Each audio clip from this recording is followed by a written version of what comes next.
Hello students, आप सबका स्वागत है हमारे चैनल एम्पलीट्यूड स्टडीज़ 2.0 में।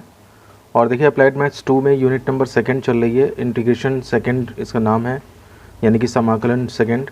और चैप्टर नंबर 9 इसमें न्यूमेरिकल इंटीग्रेशन यानी कि आंकिक समाकलन चल रहा है। इसमें हम पिछले 3 वीडियोज़ में सिम्पसन का 1/3 नियम देख चुके हैं और अब आज के वीडियो में हम नया रूल स्टार्ट कर रहे हैं, सिम्पसन का 3/8 नियम या फिर सिम्पसन का द्वितीय नियम कहा जाता है।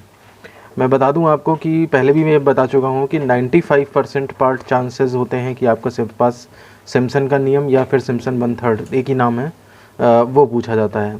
केवल 5% चांस ऐसे होते हैं कि आपके पास सिम्पसन का 3/8 नियम या द्वितीय नियम पूछ दिया जाता है। इसलिए ऐसा मत समझिएगा कि अनइम्पॉर्टेंट है। अगर नाम से उसने पूछ दिया कि सिम्पसन के द्वितीय नियम से ये करिए तो फिर आपके पास कोई चारा नहीं रहेगा। तो इसलिए हार मान के आपको पढ़ना ही पढ़ना है।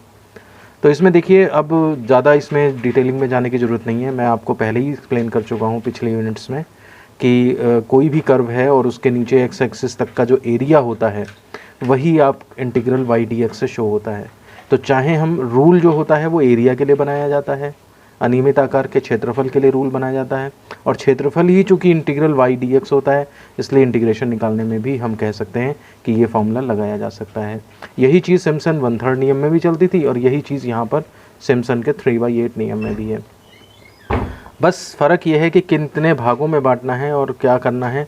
कुछ फॉर्मूले में थोड़े बहुत डिफरेंस हैं, वो अगर आप ध्यान रखेंगे तो आप सही से कर ले जाएंगे क्वेश्चन।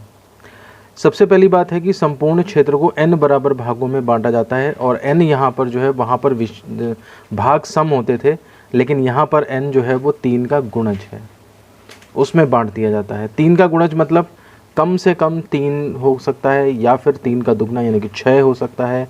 ये 3 के गुणज का मतलब समझ लीजिए 3 भागों में या 6 भागों में या 9 भागों में या 12 भागों में, इसी तरह से 3 के पूर्ण गुणज के भागों में ही बांटा जा सकता है। तो यानी कि विषम भी हो सकते हैं और सम भी हो सकते हैं। 3 विषम है, 6 सम है, तो इसमें आप सम विषम कुछ नहीं होता, बस ये देखा जाता है 3 के गुणज के रूप में इतने भाग होते हैं। उसके बाद जो सबसे बड़ी बात यहाँ पर यह है कि जो कोटियाँ बनती हैं, तो कोटियों की स्टार्टिंग जो है वो सिम्पसन्स 1/3 में अगर हम देखें तो सिम्पसन्स 1/3 में कोटियों की स्टार्टिंग y1 y2 y3 से होती थी, ताकि विषम होती थी कोटियाँ। जैसे 9 है कोटियाँ तो y9 पे ख़त्म हो जाएगा जा करके, 1 से लेकर 9 तक विषम कोटियाँ हो जाती थी। यहाँ पर भी क्या है सिम्पसन, अब यहाँ पर क्या है सिम्पसन के 3/8 रूल में कोटि की जो स्टार्टिंग होती है y1 की बजाय y0 से करी जाती है। अब जैसे मान लिया 6 कोटियाँ, मतलब 6 भागों में बांटा गया है तो कोटियाँ 7 होंगी, लेकिन चूँकि 0 से आप स्टार्ट कर देंगे उसे तो इसलिए वो y6 तक ही जाएगा। तो इसलिए आप यहाँ पर ये ध्यान रखें कि कोटियों को y1 से y2 ऐसे नहीं स्टार्ट करना है, यहाँ पे कोटियाँ y0 से स्टार्ट होती हैं।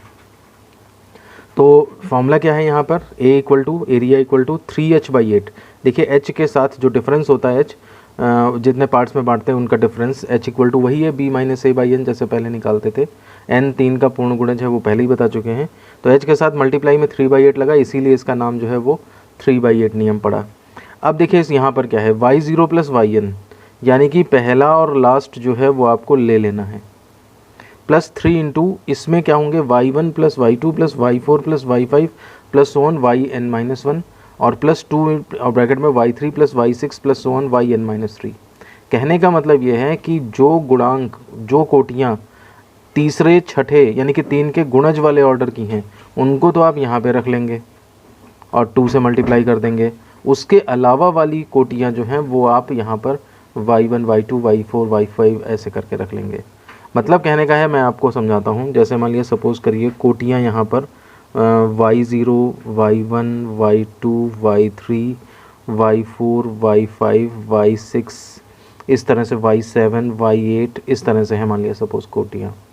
तो इसमें y8 पे चलिए y8 तक जाएंगे तो y8 पे मान लिया ख़त्म कर देते हैं, ठीक है।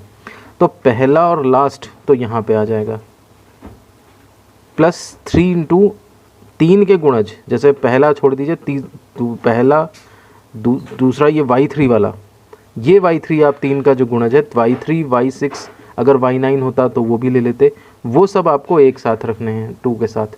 और बाकी जो y1 y2 फिर y4 y5 दो बचेंगे, y1 y2 y4 y5, वो आपको यहाँ पे 3 के साथ रखने होते हैं। इस तरह से फॉर्मूला है। आप इसे रटने के लिए ऐसे भी लिख सकते हैं, a is equal to 3h/8, यहाँ पे f फर्स्ट प्लस लास्ट ये कर लेंगे आप, प्लस 3 मल्टीप्लाइड बाई, और 3 के गुणज वाली कोटियाँ छोड़कर जो हैं, 3 के गुणज वाली कोटियों के अलावा कोटियाँ यहाँ पे आएंगी, ठीक है। और प्लस 2 इंटू ये हैं 3 के गुणज वाली कोटियाँ, वो उनका कोटियाँ और उनका जो है वो कोटियों का योग वो यहाँ पे आ जाएगा। इस तरह से आप इस फॉर्मूले को शॉर्टकट में ध्यान रख सकते हैं। कोटियों का योग यहाँ पर भी है, मतलब 3 के गुणज वाली, ध्यान दीजिए y0 से स्टार्ट हुआ है यहाँ पे, तो 3 वाला यानी कि y3 हुआ, y6 हुआ, है ना। ऐसे काउंटिंग में नहीं जाना है कि पहला दूसरा तीसरा उठाएं, तो ऐसे पहले दूसरे तीसरे में तो y2 आ जाएगा। आपको y3 उठाना है, y6 उठाना है, y9 उठाना है, वो सारी चीज़ें यहाँ पे लानी है। उसके अलावा जो बचेंगी वो सारी कोटियाँ आपको यहाँ पर रखनी है। अब बात आती है इसका समाकलन में यूज़ कैसे कर सकते हैं। तो भाई एरिया वही integral a to b y dx होता है। तो अगर आपके पास यहाँ पे a और b दिया हुआ है तो आप integral a to b y dx में वही 3h/8 और y0 प्लस yn वही फॉर्मूला वहाँ पे लिख दिया है, ठीक है ना। जहाँ y0 y1 y2 yn क्रमशः x इक्वल टू a प्लस h a प्लस 2h so a plus N H के लिए कोटियाँ हैं, h b माइनस a/n है और n 3 का पूर्ण गुणज है। तो डिस्ट्रीब्यूशन किस तरह से करना है तो वो भी पता लग गया कि 3 6 9 इस तरह से हो सकता है। h उसी फॉर्मूले से निकलेगा। x इक्वल टू a पे वहाँ पे सिम्पसन 1/3 में y1 y2 y3 y4 इस तरह चला जाता था, यहाँ पर y0 y1 y2 y इस तरह चला जाता है, तब y3 y6 उठा करके एक कोने में कर लिए जाते हैं। तो रूल्स को दिमाग में बैठाइए, नई चीज़ है आपके लिए, और सिम्पसन ने इवॉल्व करी थी तो कैसे उसने करी वो वही जानता होगा।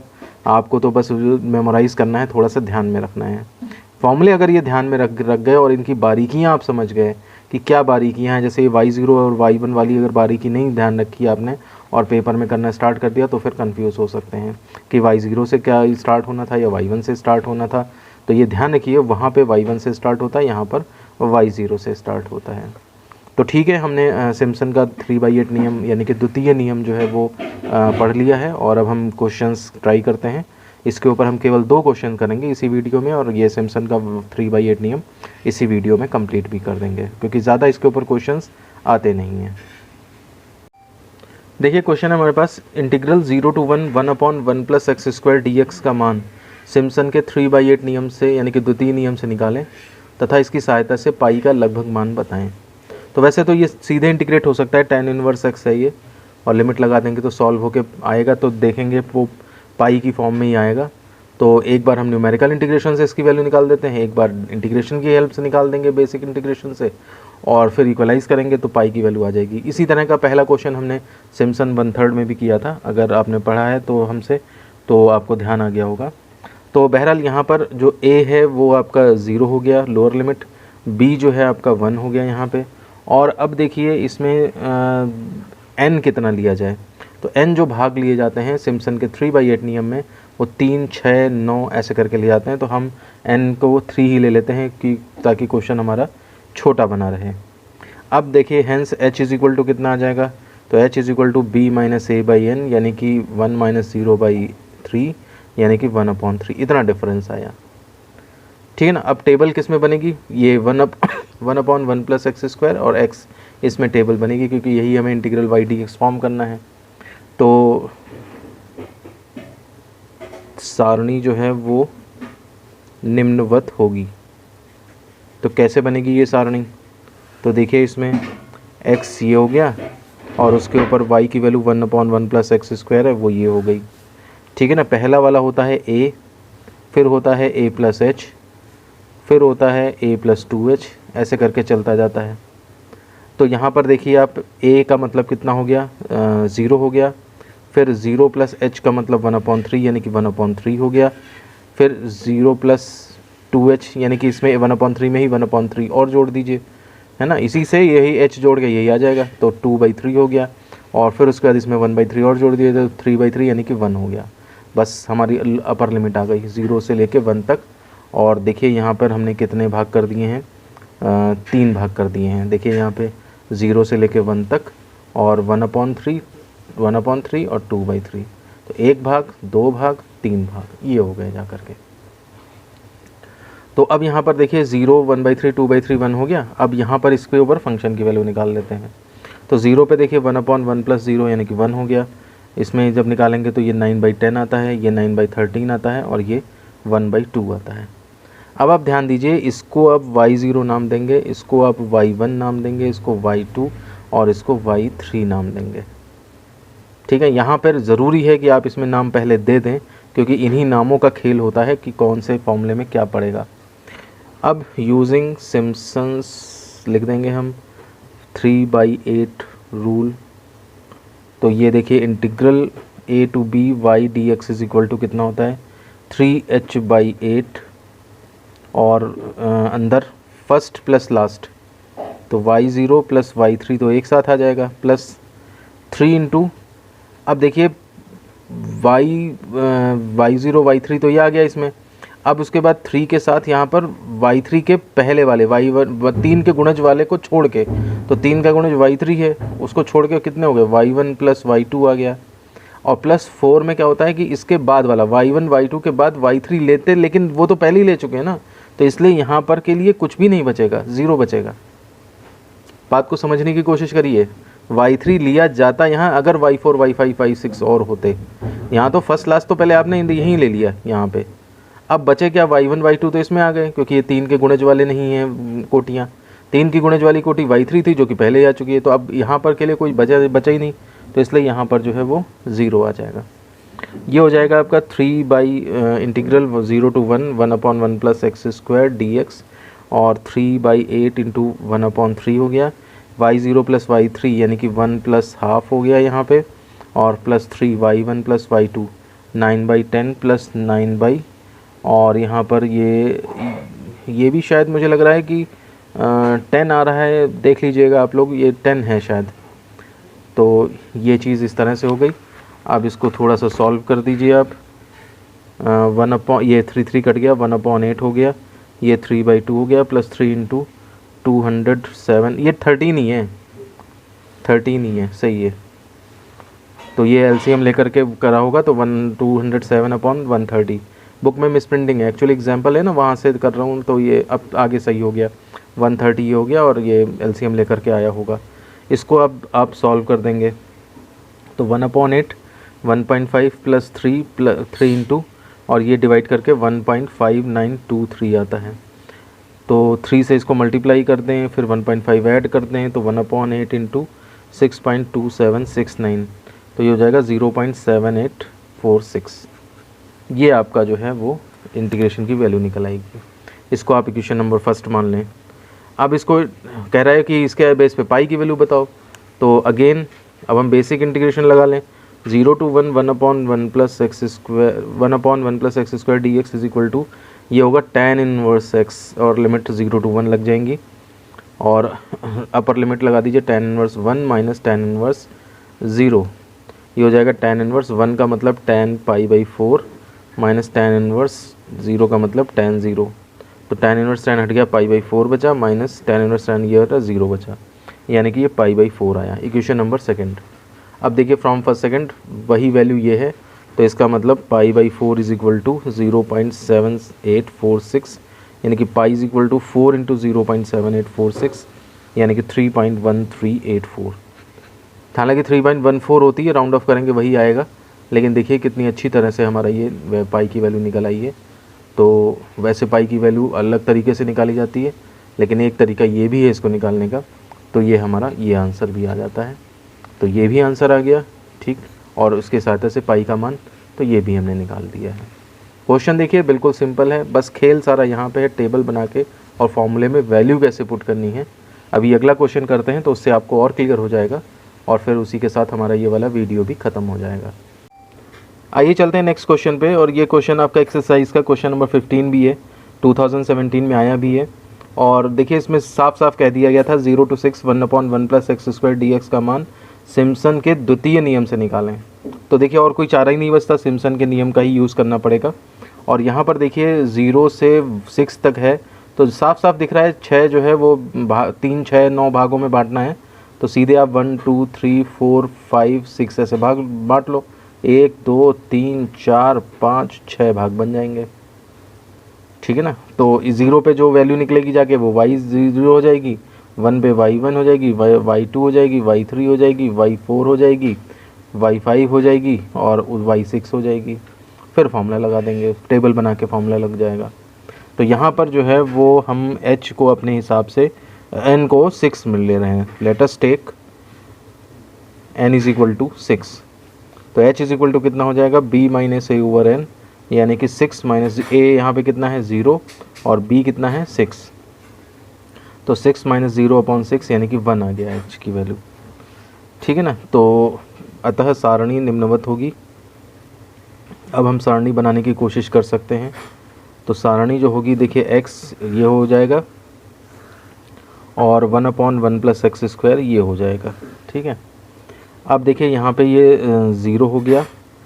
उसके बाद चाहे डायरेक्ट लिखते जाइए a प्लस एच करके दिखाने की क्या ज़्यादा ज़रूरत है। 0 फिर 1 जोड़ दीजिए तो 1 2 3 4 5 और 6। अब इन पर जो है वैल्यू क्या आएगी y की, y equal to 1/1 plus x square.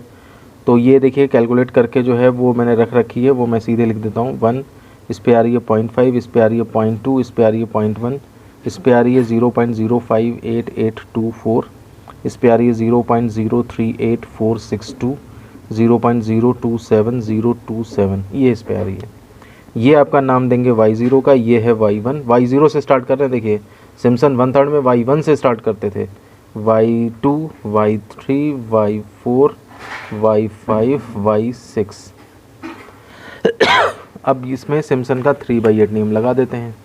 तो यूजिंग सिम्पसन्स 3/8 रूल, ठीक।